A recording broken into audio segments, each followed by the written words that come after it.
옆에 계신 분들과 축복 인사를 나누며 하나님 말씀을 시작하겠습니다. 하나님의 이름으로 축복합니다. 하나님의 이름으로 축복합니다. 하나님의 이름으로 여러분들을 축복합니다. 처음 요나에 대한 설교를 시작한 것은 2월 첫째 주였습니다. 중간에 코로나라는 그런 상황들로 인하여서 시간이 많이 지체되었는데요. 드디어 오늘 요나서의 마지막 이야기를 할 수 있게 되었습니다.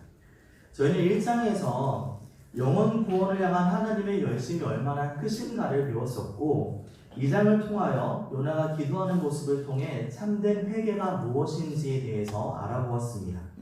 그리고 세 번째 시간에서는 회개하는 니느웨 왕과 그의 백성들을 보면서 전도에 대한 하나님의 세 가지 원리에 대한 이야기를 배웠습니다.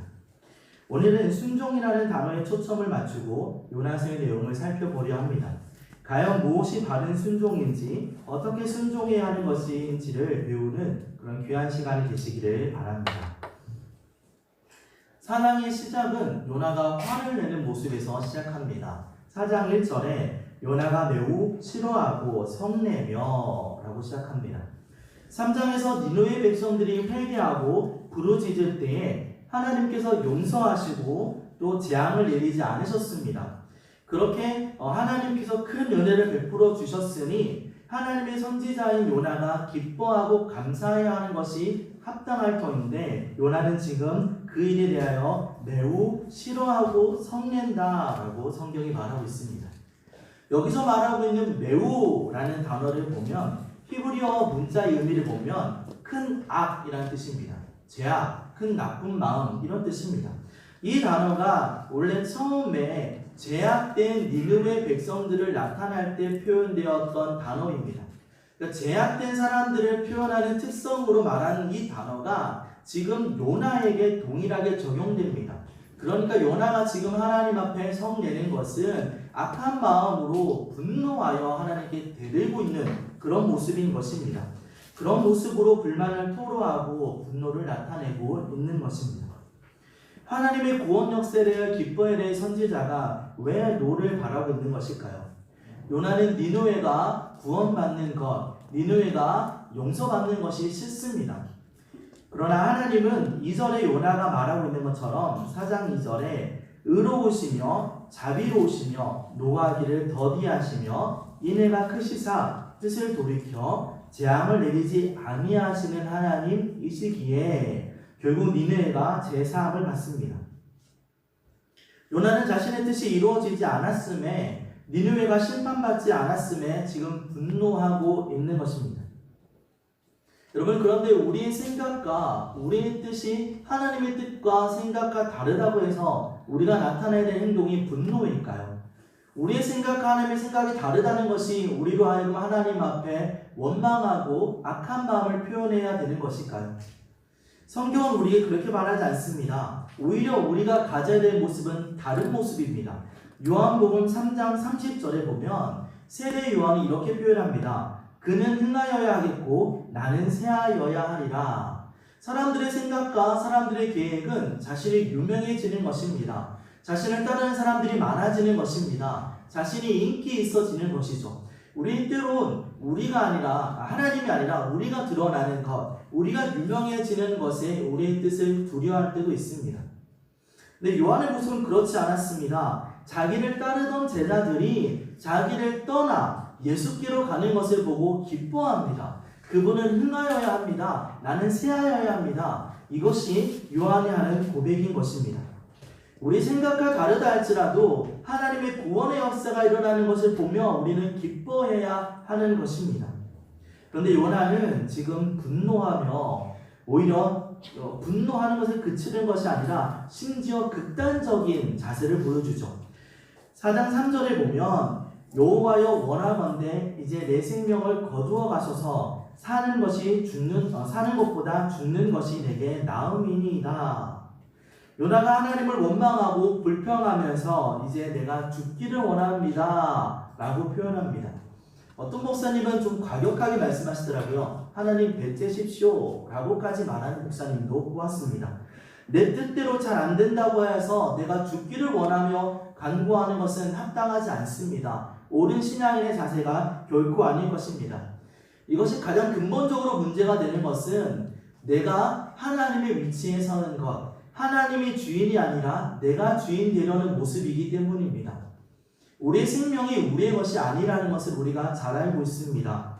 고린도전서 6장 19절부터 20절에 보면 너희 몸은 너희가 하나님께로부터 받은 바 너희 가운데 계신 성령의 전인 줄을 알지 못하느냐. 너희는 너희 자신의 것이 아니라 값으로 산 것이 되었으니 그런즉 너희 몸으로 하나님께 영광을 돌리라. 우리는 어리석은 자와 같은 대답을 하지 않아야 됩니다. 나를 죽여주십시오 라고 말하는 것은 참으로 어리석은 사람입니다. 우리는 하나님의 값으로 주고 산 것이니 하나님의 값으로 소중하게 생각하며 우리 몸을 여겨야 할 것입니다. 지금 요나는 하나님의 구원의 역사 앞에서 죽는 것이 더 낫겠다며 화를 내고 있습니다. 이런 요나에게 하나님 말씀하시죠. 4장 4절에 여호와께서 이르시되 네가 성내는 것이 옳으냐 하시니라. 요나가 성내는 것에 대하여 하나님이 니느웨 성이 멸망당하지 않은 것에 대하여 성내는 그 요나에게 그게 옳으냐, 그게 합당하냐 라고 이야기하고 있는 것이죠. 요나는 여기에 대해서 아무런 말도 하지 않습니다. 어떤 변명도 하지 않고 5절에 보니 그가 니느웨 성이 어떻게 되는지 지켜보는 모습을 드러냅니다. 요나가 성읍에서 나가서 그 성읍 동쪽에 앉아 거기서 자기를 위하여 초막을 짓고 그 성읍에 무슨 일이 일어나는가를 보려고 그 그늘 아래 앉았더라. 파인버그라는 학자가 있습니다. 이 학자는 이 말씀을 어떻게 해석하냐면 요나는 지금 여호와 하나님께서 니느웨 사람들을 완전히 용서하신 것이 아니라 그들에 대한 심판을 그렇게 유보하신 것, 잠시 미뤄두신 것이다. 그래서 하나님께서 그들이 다시 돌이키면 죄를 지으면 반드시 심판하실 것이니까 내가 그걸 지켜봐야겠다 라는 자세를 가졌다는 것입니다. 요나가 지금 그 니느웨 성 안에 거주하는 것도 아니고 아예 니느웨 성을 벗어나는 것도 아니라 그 근방에서 그것을 지켜보고 있는 이유가 이 니느웨 성의 회개가 일시적인 것이니 반드시 그들이 심판받을 것이다. 내가 그걸 지켜보겠다는 마음이라는 것입니다. 이렇게 자리를 깔고 앉아있는 요나에게 하나님의 손길이 임합니다. 6절 말씀에 하나님 여호와께서 박농쿨을 예비하사 요나를 가리게 하셨으니 이는 그의 머리를 위하여 그늘을 지게 하며 그의 괴로움을 면하게 하려 하심이었더라. 요나가 박농쿨을 말미암아 크게 기뻐하였더니. 박농쿨은 잎사귀가 넓고 또 식물이 빠르게 자라는 그런 식물입니다. 하나님께서 박농쿨을 허락하셔서 초막 아래에서 더위로 괴로워하는 요나를 서늘하게 시원하게 해주셨고 요나는 박농쿨 때문에 기뻐하였다라고 말합니다. 근데 요나는 이 박농쿨이 자기에게 허락됨으로 기뻐하는 것 그 이상의 마음을 가졌어야 합니다. 하나님의 은혜를 보면서 하나님의 뜻을 깨달아야 합니다. 하나님이 내게 주신 은혜와 같이 니느웨에도 하나님의 은혜가 있기를 원하는 것이 되어야 했습니다. 하나님은 이 부분을 요나에게 깨닫게 하십니다. 7절과 8절에 하나님이 벌레를 예비하사 이튿날 새벽에 그 박농쿨을 갉아먹게 하심에 시드니라. 해가 뜰 때에 하나님이 뜨거운 동풍을 예비하셨고 해는 요나의 머리에 쪼임에 요나가 혼미하여 스스로 죽기를 구하여 이르되 사는 것보다 죽는 것이 내게 나으니라 하니라. 하나님께서 요나를 깨닫게 하시기 위하여 벌레를 예비하시고 박농쿨을 갉아먹게 하십니다. 그리고 동풍이 불게 하여 박농쿨이 다 마르게 하셨다. 더욱 뜨거워지게 하셨다라고 말합니다. 시로코라고 불리는 이 동풍은 북아프리카로부터 지중해 연안으로 불어오는 것인데요. 시로코가 불면 기온이 상승합니다. 우리가 잘 아는 것처럼 낮에는 뜨겁고 밤에는 서늘해야 될 것인데 시로코가 불어오면 밤에도 역시 낮과 같이 뜨거웠다고 합니다. 그리고 이 시로코라는 동풍은 아주 건조하기 때문에 이게 불면 사람이 피부가 당겨지는 그런 기분을 느낀다고 합니다. 건조함으로 말미암아 피부가 땡기는 거죠. 불쾌지수가 상당히 높아져서 사람들이 예민해지고 또 작은 일에도 다툼을 하는 사건들이 많이 있었다고 알려져 있습니다. 이런 상황 가운데 요나도 많이 괴로웠을 것입니다. 박농쿨은 사라졌지요. 시로크라는 동풍은 불고 있죠. 요나가 매우 괴로워하여 3절에 말했던 것처럼 또 죽기를 원한다라고 이야기하고 있습니다. 이에 9절에 하나님 말씀하십니다. 하나님이 요나에게 이르시되 네가 이 박농쿨로 말미암아 성내는 것이 어찌 옳으냐 하시니 그가 대답하되 내가 성내어 죽기까지 할지라도 옳으니이다 하니라. 하나님께서 요나에게 박농쿨 때문에 성내는 것을 책망하십니다. 근데 요나는 끝까지 자기가 옳다고 자기가 행한 것이 합당하다고 고집하죠. 내가 죽기까지 성내도 괜찮은 겁니다. 이게 맞는 겁니다 라고 합니다. 근데 어찌 옳으냐라고 말씀하시는 하나님이 더 합당하시죠. 왜냐하면 10절의 내용을 보면 그렇습니다. 수고도 아니하였고 배양도 아니하였고 하룻밤에 났다가 그냥 하룻밤에 사라진 박농쿨이기 때문입니다. 요나가 이 박농쿨을 위하여 한 것은 아무것도 없습니다. 그냥 그것이 생겨서 자신을 시원하게 하였던 것인데 그것을 아꼈고 그것 때문에 분노하고 있는 것이 하나님 말씀처럼 옳지 않은 것입니다. 여기서 하나님께서 어찌 옳으냐라고 말씀하실 때 쓴 단어가 4절에 어찌 옳으냐 하신 단어와 동일한 단어를 쓰고 있습니다. 하나님은 지금 박농쿨 때문에 그렇게 이야기하는 것과 니느웨 백성들 때문에 분노하던 그 요나의 모습을 동일하게 접목시켜서 말씀하십니다. 그러니까 다시 말해서 이 사건과 그 사건이 상관없는 것이 아니라 서로 연관되어 있으며 이걸로 요나를 깨닫게 하시려는 그 하나님의 뜻이라는 것을 우리가 알 수 있는 것이죠. 요한께서는 박농쿨로 요나를 교훈하십니다. 요나는 니느웨 성에 있는 많은 사람들보다 이 박농쿨 하나를 더 아꼈죠. 10절에 보면 여호와께서 이르시되 네가 수고도 아니하였고 재배도 아니하였고 하룻밤에 났다가 하룻밤에 말라버린 이 박농쿨을 아꼈거든. 하나님은 분명하게 요나가 박농쿨을 아꼈다라고 표현하죠. 그러나 니느웨 백성들에 대하여는 아끼지 않았고 사랑하지 않았습니다. 박농쿨은 아끼지만 니느웨 백성은 아끼지 않는 그것이 요나의 모습이었습니다. 하나님은 그것을 지적하시면서 본인이 정말로 하나님이 정말로 하고 싶었던 말을 12절에 하십니다. 하물며 이 큰 성읍 니느웨는 좌우를 분별하지 못하는 자가 12만여 명이요 가축도 많이 있나니 내가 어찌 아끼지 아니하겠느냐 하시니라. 하나님은 지금 이 박농쿨 때문에 성내고 있는 요나에게 그것이 얼마나 자기 중심적인지를 깨닫게 하십니다. 그리고 이 박농쿨과 벌레를 준비한 의도를 말씀하시는 거죠. 네가 수고도 아니하고 재배도 아니한 이 박농쿨을 아꼈다라고 말씀하시면서 10절과 11절에 또 아꼈다라는 단어를 쓰시는데 같은 단어입니다. 네가 이 하찮은 박농쿨을 아끼느냐? 내가 이 니느웨 백성을 아끼는 것도 동일한 거다. 네가 이것 때문에 성내고 죽기를 원하느냐? 내가 니느웨 사람 때문에 성내고 죽기를 원하는 것, 그것이 같은 바입니다. 내가 그들을 아끼고 그 영혼을 구원하려고 하는 것이 네가 그걸 소중히 여기는 것과 같은 것이다 라고 설명하시는 것입니다.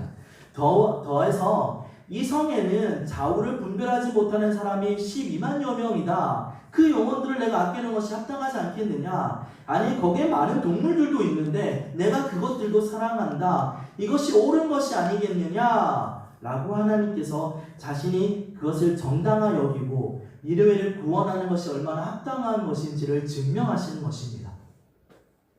이것이 지금 요나서 전체에 특별히 4장의 마무리가 되는 장면의 모습입니다. 하나님이 이렇게 요나를 깨닫게 하시는 모습으로 이 요나서 말씀이 끝이 납니다. 그러면 우리가 이상한 부분이 하나 있죠. 요나서의 말씀은 그래서 요나가 어떻게 했다라고 말하는 게 맞을 것 같은데 여기서 끝이 납니다. 하나님이 말씀하시는 그 이야기 내가 어찌 아끼지 아니하겠느냐 하시니라로 끝이 납니다. 그래서 요나가 어떻게 했습니다. 라가 있었으면 좋겠는데, 아니 니느웨가 그래서 어떻게 됐습니다. 라가 있으면 좋겠는데 그게 없습니다. 그래서 자유주의 신학자들은 이걸 걸고 넘어집니다. 그래서 이렇게 얘기합니다. 요나서에 대해서는 정말로 있었던 일이겠느냐? 그게 아닐 수 있겠다. 요나의 결론을 봐라. 좀 애매하게 끝나지 않느냐? 아니 요나가 실제로 있었던 사람이겠느냐? 요나에 대한 신빙성, 그러니까 그가 정말로 존재했는지가 명확하지 않다라고 얘기합니다. 어떤 학자들은 이렇게 얘기합니다. 요나서의 결론이 우리에게 주는 게 뭐냐면 문학적 기법에 보면 그러니까 이 이야기를 읽고 어떤 깨달음을 주는 것, 문학적 용어로는 카타르시스라고 하는데요. 읽는 독자가 이것을 읽고 깨달음을 얻어서 독자로 하여금 어떤 행동을 유발하게 하는 문학적 기법을 사용하고 있다. 즉 이거는 꾸며낸 이야기다. 이 글을 읽고 읽는 독자가 어떤 행동을 하게 하려고 만든 소설이다 라고 이야기를 하는 것입니다. 이런 식으로 많은 자유주의 학자들은 요나서의 결론을 가지고 비판하고 또 그것이 허구라고 이야기합니다. 그러나 성경은 요나서가 진짜라는 것을 이야기하는 근거들을 다른 성경에 말씀하고 있습니다. 열왕기하 14장 25절에 보면 이스라엘 하나님 여호와께서 그 종 가드헬벳 아미떼의 아들 선지자 요나로 하신 말씀과 같이, 이런 요나서의 역사성을 이야기하고 있는 것이죠. 예수님께서도 마태복음 12장 39절에 예수께서 대답하여 이르시되 악하고 음란한 세대가 표적을 구하나 선지자 요나의 표적 밖에는 보일 표적이 없느니라, 이렇게 말씀하시므로 요나서에 대한 내용이 실제로 있었다는 것을 증명하는 근거가 되는 것입니다. 요나서의 말씀은 분명히 하나님께서 하나님의 백성들에게 요나서를 통해 깨닫게 하시기 원하는 메시지가 있는 실제적이고 역사적인 이야기입니다. 그럼 우리는 하나 생각해 볼 것이 있죠. 하나님이 요나서를 통해 우리에게 하시고자 하신 말씀이 무엇일까라는 것입니다. 요나서 전체를 통해서 우리가 알 수 있는 요나서의 주제는 바로 순종입니다. 하나님은 우리가 요나서를 통해서 순종을 배우기를 원하십니다. 오늘 말씀의 주인공인 요나는 우리가 잘 알고 있는 것처럼 하나님 말씀을 대언하는 선지자입니다. 하나님 말씀을 대언하는 선지자는 하나님 말씀을 따라 순종하며 그 말씀을 가르치는 역할을 하는 것이죠. 그런데 아이러니하게도 순종해를 요나는 순종하지 않습니다. 요나서 전체의 모습을 보면 여전히 계속 반복되는 불순종자로 요나가 설명되고 있는데, 반대로 순종과는 거리가 멀어 보이는 다양한 다른 것들이 순종하는 모습들을 보여주고 있습니다. 요나서 1장 4절을 보면 여호와께서 큰 바람을 바다 위에 내리심에 바다 가운데 큰 폭풍이 일어나 배가 거의 깨지게 된지라. 하나님 말씀을 따라 풍랑이 불어 요나가 탄 배를 덮칩니다. 자연 만물이 하나님의 말씀에 순종합니다. 1장 7절을 보면 그들이 서로 이르되 자 우리가 제비를 뽑아 이 재앙이 누구로 말미암아 우리에게 임하였나 알아보자 하고 곧 제비를 뽑으니 제비가 요나에게 뽑힌지라. 아니 살아있는 것도 아니고 제비 뽑는 것까지 하나님의 뜻을 따라 요나를 뽑게 합니다. 나아가 1장 17절에 여호와께서 이미 큰 물고기를 예비하사 요나를 삼키게 하셨으므로 요나가 밤낮 3일을 물고기 뱃속에 있느니라. 물고기가 하나님의 말씀을 따라 요나를 삼킵니다. 동물도 하나님의 말씀에 순종하죠. 2장 10절에도 여호와께서 그 물고기에게 말씀하시매 요나를 육지에 토하니라. 뱉으라 하시는 말씀을 따라 요나를 뱉어내는 것이죠. 4장에 보면 더 놀랍게도 식물과 벌레들도 하나님 말씀에 순종합니다. 우리가 읽었던 말씀 6, 7절 보시면 하나님께서 박넝쿨을 예비하사 요나를 가리게 하셨으니 이는 그의 머리를 위하여 그늘이 지게 하며 그의 괴로움을 면하게 하려 하심이었더라. 요나가 박넝쿨로 말미암아 크게 기뻐하였더니 하나님이 벌레를 예비하사 이튿날 새벽에 그 박넝쿨을 갉아먹게 하심에 시드니라. 하나님 말씀을 따라 박넝쿨이 요나가 있던 초막을 덮게 하시고 또 하나님 말씀을 따라 벌레가 그것을 먹게 하시죠. 이처럼 하나님의 사람인 요나의 순종의 모습은 드러나지 않고 있는데 요나를 제외한 다른 것들이 하나님의 말씀에 순종하고 있습니다. 마치 말씀에 순종해야 될 요나와 그러나 불순종하고 있는 이 모습, 그리고 순종하고 있는 자연 만물들의 모습을 대조시켜서 보여주고 있는 것처럼 요나서는 계속 그것을 설명하고 있습니다. 여기에 순종에 대한 요나서의 핵심이 담겨 있습니다. 요나서가 말씀하고 있는 순종의 모습은 내 생각에 맞느냐 안 맞느냐 이 말이 논리적이냐 아니냐에 달려있는 것이 아닙니다. 논리성만 따지고 본다면 요나가 맞습니다. 요나가 옳습니다. 지금 니느웨 성, 그러니까 니느웨가 포함되어 있는 아수르라는 이 나라는 매우 강성합니다. 이 니느웨 성을 성경에 가리켜서 큰 성읍이다 라고 표현하는 것만 보아도 아수르가 얼마나 강대한지를 우리가 예상할 수 있습니다. 이 아수르라는 나라가 그렇게 크게 강성하기 위하여 그들이 다른 나라를 공격하고 저지른 그 살인과 약탈 이런 일들은 수없이 많았을 것입니다. 아니 구체적으로 성경에는 니느웨의 제약이 하나님께 상달되었다라고 말할 정도로 그 땅이 악한 곳이었습니다. 그렇게 하나님이 요나에게 가서 너희가 심판받을 것에 대하여 이야기하라, 회개를 촉구하라 라고 말씀하셨던 것이죠. 니느웨는 징계를 받아 마땅한 곳이었습니다. 박윤선 박사님도 이렇게 얘기합니다. 니느웨에 재앙이 내리지 않아서 분노하며 죽여달라고 말하고 있는 이 요나에 대하여 해석하기를 니느웨 성이 멸망당하지 않았기 때문에 그 니느웨가 하던 것처럼 이스라엘 백성들을 압제하고 탄압하는 모습을 참아 볼 수 없는 요나가 차라리 나를 죽여주십시오 라고 말한다 라고 해석했습니다. 이 니느웨를 위하여 그 이스라엘 백성들은 핍박받고 있었고 이제 그것이 또 지속될 것에 염려하여 말했던 것이다 라고 말하는 것입니다. 요나의 주장은 참으로 합리적이고 또 논리적입니다. 그것이 합당해 보입니다. 그러나 여기에 중요한 것은 순종은 내 생각이 옳으냐 틀렸느냐 이 말이 맞느냐 아니냐 논리적이냐 아니냐가 있는 것이 아니라 순종은 이 말씀을 하시는 분이 누구냐에게 달려있는 것입니다. 다시 말해서 내 생각과 다르다 할지라도 하나님의 말씀이라면 따르는 것 그것이 순종이라는 것을 요나서가 말씀하고 있는 것입니다. 그분의 말씀이기에 내가 순종합니다 라는 것이 우리가 요나서 중에 가져야 될 자세입니다. 예수님께서 말씀하십니다. 아버지여 이 잔을 내게서 옮겨주십시오. 예수님께서 십자가에서 당하신 고통, 그 고난이 얼마나 크고 놀라운 것인지는 더 말하지 않아도 충분히 알고 계실 것입니다.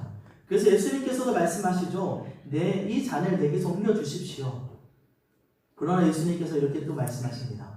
그러나 내 원대로 하지 마시옵고 아버지의 뜻대로 이루어지기를 원합니다. 예수님의 어머니였던 마리아도 그러죠. 우리가 알고 있는 것처럼 그 당시의 법에 따르면 처녀가 임신을 하면 돌에 맞아 죽는 것이 합당합니다. 자신이 죽을 수도 있는 것을 알고 있지만 이 마리아는 이렇게 얘기합니다. 주의 계집종이 오니 말씀대로 내게 이루어지기를 원합니다. 중요한 것은 이것이 논리적이냐 아니냐 이 말이 옳으냐 아니냐 내게 유익하냐 아니냐가 아니라 이 말을 하시는 분이 누구신가 이 말을 하시는 분이 하나님이시기에 내가 그것에 순종합니다 라는 것입니다.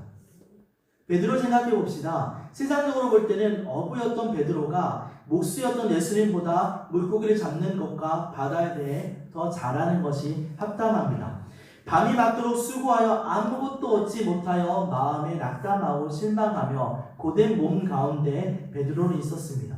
그물을 다시 한 번 더 던지고 싶은 마음이 없었겠죠. 아니 성경에 보니 더 분명한 이야기가 누가복음 5장 2절에 호숫가에 배 두 척이 있는 것을 보시니 어부들은 배에서 나와 그물을 씻는지라. 그물을 씻고 있었다고 말하고 있습니다. 제가 한번 말씀드렸죠. 그물을 씻는다는 것은 영업이 끝났다는 겁니다. 이제 그물을 씻어 내일 할 일을 준비하는 자세입니다. 영업 끝나고 청소 다 하고 이제 마무리하여 셔터를 내리고 있는 그런 상황입니다. 그런데 예수님께서 오셔서 배를 띄우라 하시죠. 이때 베드로가 하는 고백을 우리가 한번 주목하기 원합니다. 누가복음 5장 5절에 시몬이 대답하여 이르되 선생님 우리들이 밤이 새도록 수고하였으되 잡은 것이 없지만은 말씀에 의지하여 내가 그물을 내리리이다 하고 이것이 순종입니다. 내 생각, 내 논리, 내 계산에 따라 판단하는 것이 아닙니다. 아니 예수님 지금 물고기는 없습니다. 내가 밤새도록 해봤습니다. 안 될 겁니다. 내 생각과 내 판단, 무엇이 옳으냐 있는 것이 아니라 말씀에 의지하여, 이것이 우리가 가져야 될 순종의 자세라는 것입니다. 한 가지 예화를 드리며 말씀을 마치겠습니다. 한국 기독교 초기 선교사님들에 관련된 이야기를 보면 이런 이야기가 있습니다. 침례교 선교사 중에 말콤 C. 패닉이라는 사람이 있었습니다. 이 선교사님들이 동네 아이들을 모아놓고 공부도 가르쳐주고 또 성경 말씀도 가르쳐주는 일들을 했습니다. 하루는 공부를 마친 후에 시장에 가면서 그 아이들에게 이렇게 말을 했습니다. 너희들 내가 시장에 갔다 올 테니까 그동안 텃밭에 가서 물을 좀 심어라. 그런데 이 물을 심을 때 무의 머리가 위에 오고 무총이 밑에 가게 심어라 라고 이야기를 하고 길을 나섭니다. 선교사님이 떠나고 남아있는 6명의 아이들이 모여서 이야기합니다. 그 중에 한 명이 이렇게 이야기합니다. 그러니까 내가 잘 들은 게 맞다면 선교사님이 지금 우리 보고 물을 거꾸로 심으라고 한 거지, 무가 위로 가고 무총이 아래로 가게 그렇게 무 들어가는 거 맞지? 내가 잘 들은 거 맞아? 이렇게 얘기합니다. 그러자 다른 아이가 얘기합니다. 그래 나도 그렇게 들었어. 분명히 거꾸로 말씀하셨어. 근데 내가 잘못 들은 게 아니라 너도 그렇게 들었구나. 이런 이야기를 합니다. 옆에 있던 아이가 얘기합니다. 내 생각에는 선교사님이 아마 농사를 지어본 적이 없는 것 같아. 그래서 물을 어떻게 심는지 몰라서 그렇게 얘기한 것 같아. 그러니까 우리 똑바로 심자. 옆에 있던 애가 또 얘기합니다. 아니야, 내 생각은 좀 달라. 선교사님이 물을 심는 건 아는데 한국말이 서툴러서 거꾸로 말한 것 같아. 그러니까 우리 바르게 심자. 이런 이야기를 주고받습니다. 그래서 옆에 있던 친구가 이렇게 얘기합니다. 근데 내 생각은 아닌 것 같아. 선교사님 아까 수치하셨잖아. 이렇게 하라고 말씀하셨잖아. 그러니까 선교사님이 하라고 하신 대로 나는 해볼래. 5명의 친구들이 얘기합니다. 야 바보야. 야 아무리 선교사님이 그렇게 말했어도 그렇지 정말로 그렇게 쉽냐? 너 바보야? 이렇게 이야기합니다. 아니야 난 그래도 그렇게 할 거야. 선교사님 하라는 대로 할 거야. 5명의 친구들은 바르게 심고 1명의 친구만 선교사님이 말씀하신 대로 물을 심습니다. 시간이 지나서 시장에 다녀온 선교사님이 아이들을 모읍니다. 그리고 한 줄을 세워놓고 그 무밭에 가서 같이 봅니다. 그리고 이렇게 이야기합니다. 내가 모르고 지시하는 게 아니라 오늘 아침부터 너희에게 순종이 무엇인지 가르쳤는데 그 순종이라는 게 말씀대로 행하는 거라고 가르쳤잖아. 그래서 너희가 정말로 순종이 무엇인지 실제로 경험할 수 있도록 내가 이렇게 일부러 말한 거야. 그런데 너희 중에 이 아이만 내가 지시한 대로 따랐으니까 이 아이가 진짜 순종이 뭔지 깨닫고 실천한 거야 라고 말을 합니다. 이 이야기는 실제로 침례교 선교사 이야기 그 책에 나와 있는 내용입니다. 순종은 말씀대로 하는 것이 순종입니다. 선교사님은 자신의 말이 틀렸음이 분명함에도 그 말에 순종한 이 아이와 평생 동역했다고 기록되어 있습니다. 후에 이 아이는 장로가 되어 교회를 잘 섬기는 사람이 되었다고 그 책에 기록되어 있습니다. 하나님이 우리에게 원하시는 것은 우리 말에 그것이 옳으냐 틀렸느냐 논리적이냐 아니냐 이것이 내게 유익한 것이냐 유익하지 않느냐를 판단하여 따르는 것이 아니라 그렇지 않다 할지라도 이것이 말씀하시는 분이 하나님이시라면 내가 따르겠습니다 라는 순종의 자세입니다. 이것이 순종입니다. 하나님 말씀에 온전히 그것을 행동하는 것, 내 판단, 내 생각, 내 경험보다 하나님 말씀을 우선하는 것, 그것이 순종이라는 것을 여러분들이 잊지 않으시기를 바랍니다. 바라기로는 이런 온전한 순종의 자세가 저와 여러분 모두에게 있기를 간절히 소원합니다. 기도하겠습니다.